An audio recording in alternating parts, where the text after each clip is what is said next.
Hi, team. Welcome back from break. So let's jump into what we're doing today. You don't have any homework tonight. It's just what we're doing in class.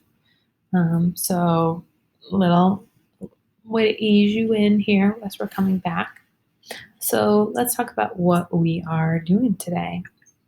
So we're going to watch Act 1, Scenes 1 and 2, and that's about 11 minutes long. And then we're going to talk about something called subtext, and we're going to practice with that as well. So let's jump in. So in Act 1, in Act 2, Scenes 1 and 2, here's what's going to happen.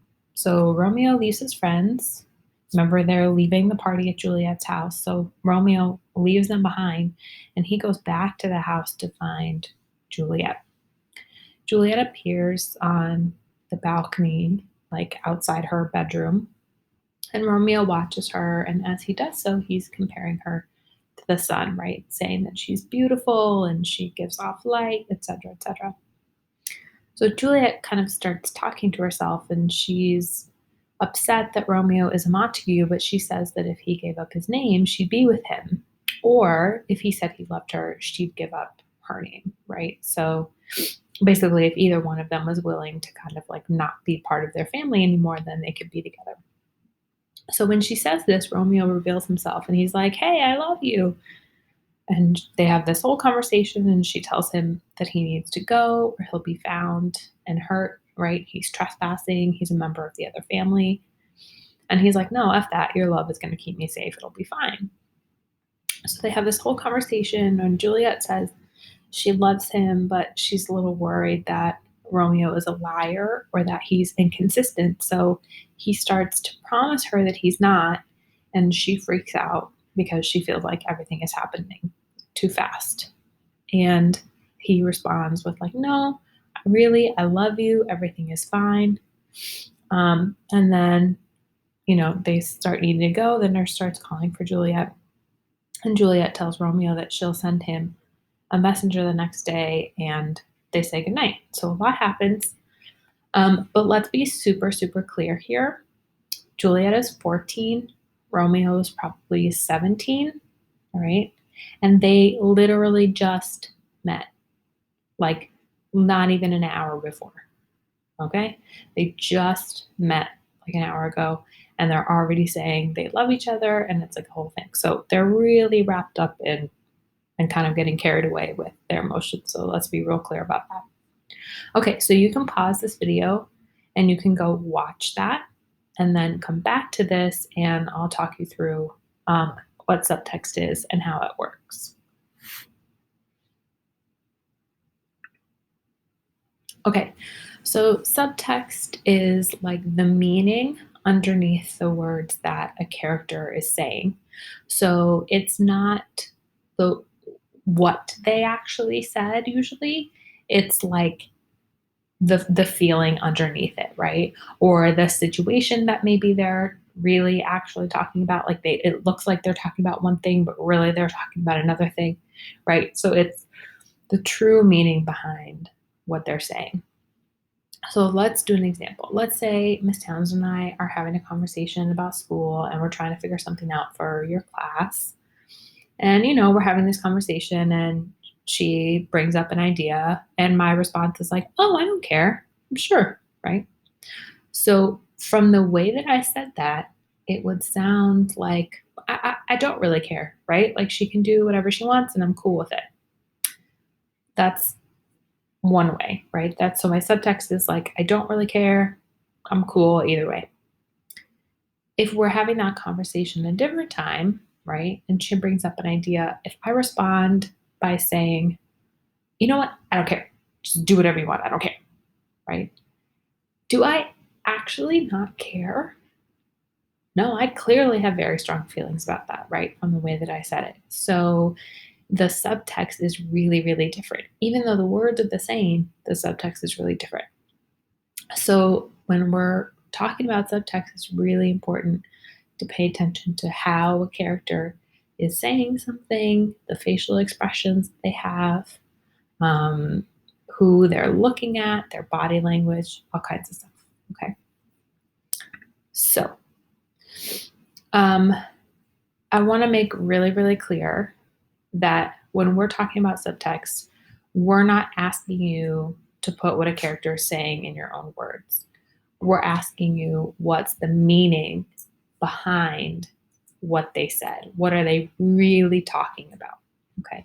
So when you're working on this, you might want to think about what are they referring to or talking about, and it might not be the situation that's going on at the moment. Excuse me. You also want to think about what emotions they might be feeling, right? Because you know from experience that it's possible to say words that indicate you're feeling one emotion, but actually you're feeling something very different, right? Or you might want to think about what their motivation is, right? So like why are they saying this thing that they're saying?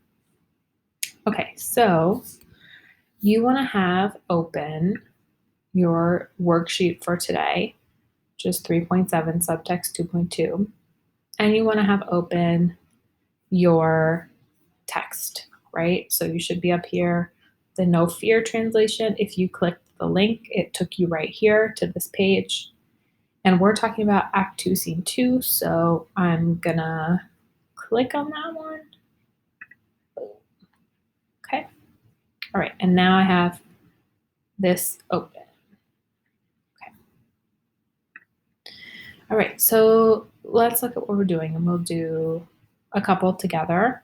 And then you'll need to do a couple on your own. So I put here for you the actual line, right? And where you can find it on our translation. Okay. And then I put for you the translation as well. So really you only are going to need to refer back to that translation website if you need some context about what's going on or what they're talking about. Okay. All right. So number one, that which we call a rose by any other word would smell as sweet. So Romeo would were he not Romeo called. Okay. And she says, the thing we call a rose would smell just as sweet if we called it by another name. Romeo would be just as perfect even if he wasn't called Romeo. Okay, I pretty much get what's going on there, so I'm not going to go back to my translation, but I think she's basically saying like her subtext is her meaning is that like I don't care that you're part of this enemy family, right? Like you are not your family, you are yourself. And if you had a different name, you would still be the person that you are, right? So I'm going to put that down here. So I'm going to put, you're not part of your family. You're not, actually, no, let me say it this way. You as a person are not the same as your family.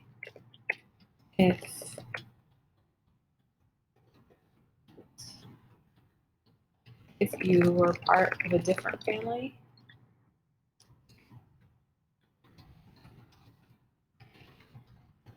you would still be the same person.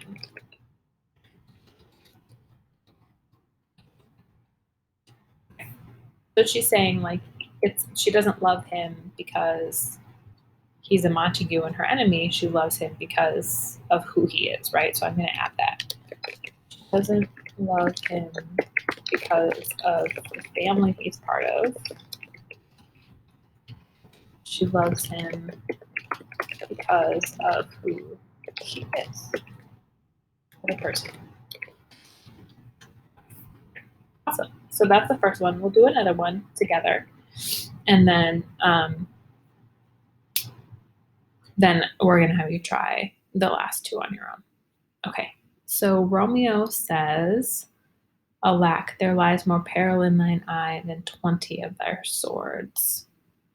Okay, not sure I get that, so let me read the translation. He says, one angry look from you would be worse than 20 of your relatives with swords. Okay, I'm just going to go back to my translation here. And that was, let me check on page 3. Okay, page 3, because I think I know what they're talking about, but I want to be clear.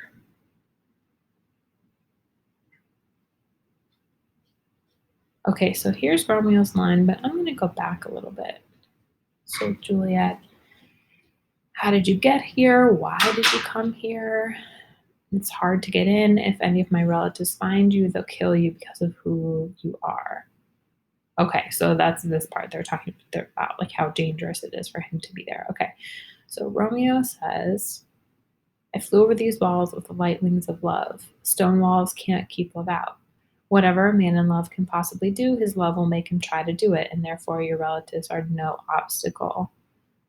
And Juliet says, if they see you, they'll murder you. So she's saying, dude, it's super dangerous to be here. You could get killed. And he's like, I don't care. Like, love is stronger than death, right? Okay.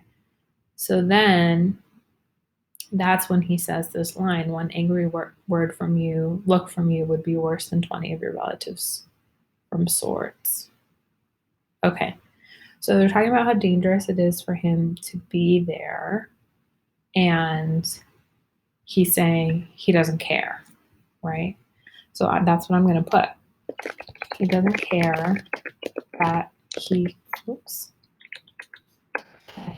die if he's found there.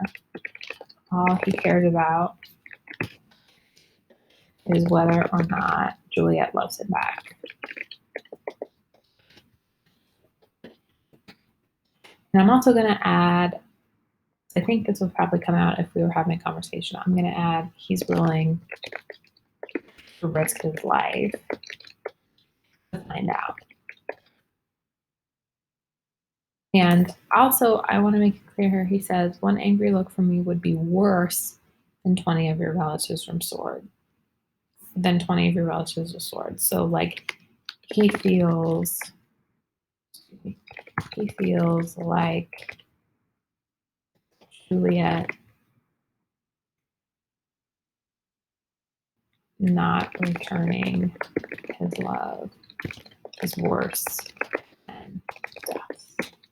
Okay. So he doesn't care that he could die if he's found there. All he cares about is whether or not Juliet loves him back.